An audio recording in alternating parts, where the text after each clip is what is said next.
Sutra. Should people rely in faith upon the Buddha, the thirst come one will not deceive them.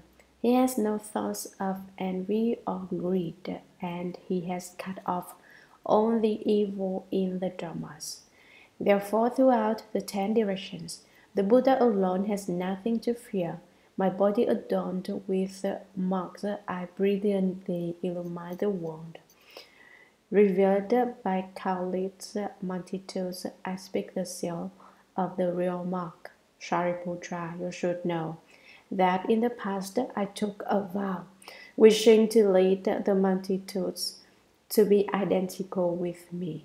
That vow made long ago now has been perfectly fulfilled, for I have transformed all beings, leading them into the Buddha path. Commentary. Should people rely in faith upon the Buddha? The Buddha spoke to Shariputra, saying, if someone believes in the Buddha Dharma and takes refuge in the Buddha way, in the triple jewel, the first come one will not deceive them. The world-honored one speaks the truth, speaks of what is real. He does not speak falsely, and he would never treat the people of the world. He has no thoughts of envy or greed. He would never have thoughts of covetousness or jealousy. And he has cut off all the evil in the Dharmas. All students of the Dharma should genuinely understand cause and effect. You must put the principles of the Buddha Dharma into practice. For example, everyone is basically greedy. Once you understand that greed is wrong, you should bit by bit get rid of it. Basically, we all have thoughts of hate. Once you have heard the Buddha Dharma and know that hate is wrong, you should bit by bit reform your hateful mind. The same is true for thoughts of stupidity and jealousy. If you have thoughts of jealousy, greed, hatred, and stupidity, these are what is called the evil within the Dharmas. They are evil habits that should be cut off. The Buddha says that he has cut off all the evil within the Dharmas, but actually the Buddha has already certified to the position of great and perfect enlightenment. So how could evil within the Dharmas possibly remain? Why does he say this? It is because he wants to instruct everyone else to sever the evil within the Dharmas. For example, why are you so stupid? It is because in former lives you were jealous of those who had wisdom. When you saw that someone else was wise, you grew envious, and so in your present life you are stupid. Why in your present life are you very intelligent? The same principle applies in reverse. It is just because in former lives you were not jealous of intelligent people. You liked for other people to be intelligent, even to the point that as people studied the Buddha Dharma, the clearer they became about it, the more you rejoiced with them and praised them for it. If someone studies and learns quickly, you should rejoice and praise that person. You should not get jealous. Do not be afraid that others will surpass you. Everyone is better than me. When everyone else becomes a Buddha, then afterwards I can become a Buddha too. That is the resolve of the Bodhisattva. Take a look at Earth-Star Bodhisattva. He vowed to cross over all the hungry ghosts in hell and to take them all to Buddhahood. Ghosts are the epitome of evil, but he did not dislike them. He resolved to save them. Someone wanted to know if it would be possible to make a vow to save all the beings on the 5 paths of existence at the same time, on the same day, in the same month, in the same year. The 5 paths are the path of gods, the path of humans, the path of animals, the path of the healthy, and the path of hungry ghosts. Could you vow to cause them all to become Buddhas at the same time? This cannot be done. Why not? In order to become a Buddha, it is absolutely necessary that one first be born in the human realm in order to cultivate the way. You could not keep a vow to cause all the beings of the five paths to become Buddhas at the same time. Earth-star Bodhisattva saves the most evil beings.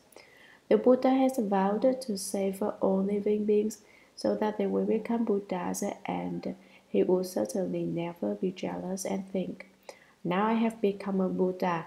I do not like the idea of you becoming a Buddha." Why not? If you become a Buddha, then nobody will light incense to me. No one will bow to me. See? So, how about if just I alone become a Buddha and you guys get lost, okay? He's not jealous like that. He wants everyone to become a Buddha and be just like him. In fact, it would even be nice if everyone else became a Buddha before he did.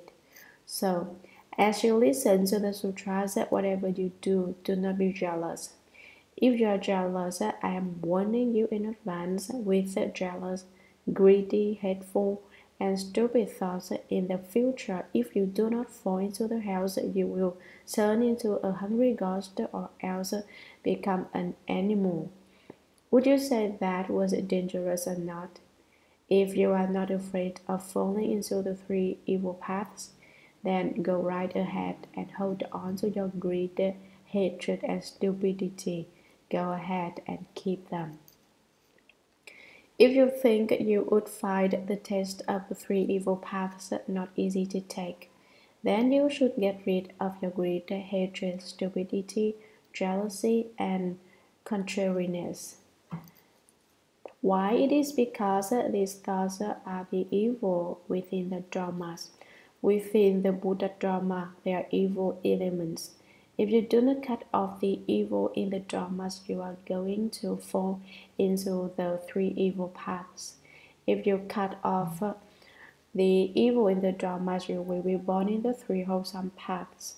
At the very least, you will be born in the heavens, but those who study the Buddha Dharma should not seek to be reborn in the heavens. If you do, you still can fall into the lower realms. Therefore, throughout the 10 directions, the Buddha alone has nothing to fear. He is not afraid. People say, "I am really scared." Some people are afraid of the dark. During the day, they are afraid of thieves. What can be done? If there are a lot of people around at night, they get jealous. I was doing quite well living here.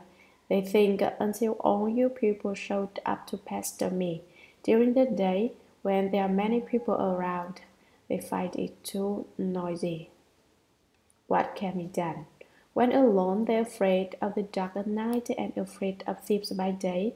If there are other people around, they cannot get along with them. Perhaps at work they feel that they carry more the load and a lot of vexation arises. Just what can be done? This all comes as a result of having evil in the dharmas. So you are afraid of this and afraid of that, afraid of too many people, afraid of too few, afraid of having people around, and afraid of being alone, afraid at night, afraid during the day. If something happens, it scares you. If nothing happens, it scares you even more. You are afraid of the wolves ahead of you and afraid of the tigers behind you. You feel like there are wolves up ahead and tigers on your heels. See how you are. You cannot stand still and you cannot sit in one place because you are so nervous and excited. At night, you have nothing but bad dreams. Why? I will tell you, it is because you have evil within the dharmas. Why is the Buddha fearless? In the ones of the 10 directions, he fears nothing at all. He is not afraid to speak the Dharma. He is not afraid to teach and transform living beings. He is not afraid that living beings will be hard to subdue. He is not afraid of anything at all. He is utterly fearless. Therefore, he alone is without fear. Being fearless, he can succeed. It is said, if you are afraid, you will not attain your goal. Today, one of my disciples said something very interesting. He said that when he took his tests, he just wrote right off the top of his head. He knew his professor's mind, what he liked, and what was that drunken talk. So he scribbled his test at random, and it was exactly to his teacher's taste. He got a very high mark. Other people take tests on tiptoe, as it were, as if standing at the edge of a deep abyss or walking on thin ice. They are scared to death and wind up getting very low marks. There is a very logical principle behind all of this. It was not actually because he knew his professor's mind, but rather because he was not afraid. He also lectures fearlessly. Even when his teaching is standing right beside him, he dares to speak. And when his teacher leaves, he continues right on speaking. In general, he just keeps right on talking. He keeps not at all badly, too. He speaks not at all badly, too. Others are not afraid either. When they hear their teacher say that they should lecture on the sutras, they refuse to be afraid and go ahead. When they talk, however, it sounds like they were beating pupils to a pulp with a wooden club. It hurts a lot. They may not be afraid, but their listeners are. They talk everyone into being afraid to listen. This too is a problem. In everything you do, you should seek the middle way. The middle way means that you do not lean off to the left or to the right. You do not go too far, and you do not stop short. The middle way is without shape or form. It is the wonderful way. If you do not unite with the middle way, then it is the unwonderful way. The Buddha is not afraid, and he does not make others afraid either. His fearlessness does not mean that the Buddha is so fearless that when living beings see him, they are afraid of him. No, when living beings see the Buddha, they are not afraid. The more they listen to the Buddha speak the Dharma, the more they like to listen. The more they like to listen, the more they want to listen. They listen to the Dharma for several decades without going tired. The more they listen, the more they like it. The more they listen, the happier they get. That is the way the Buddha speaks the Dharma. Well, you say, then how was it that when the Dharma Flower Sutra was about to be lectured, 5,000 people got up and walked out? If, as you say, the more they listened, the more they liked to listen, why did all those people leave? That is a good question. In fact, 5,000 people did walk out. They ran away and did not stay to listen. Actually, it was not a case of their not wanting to listen, but rather that they did not have the virtuous conduct to listen.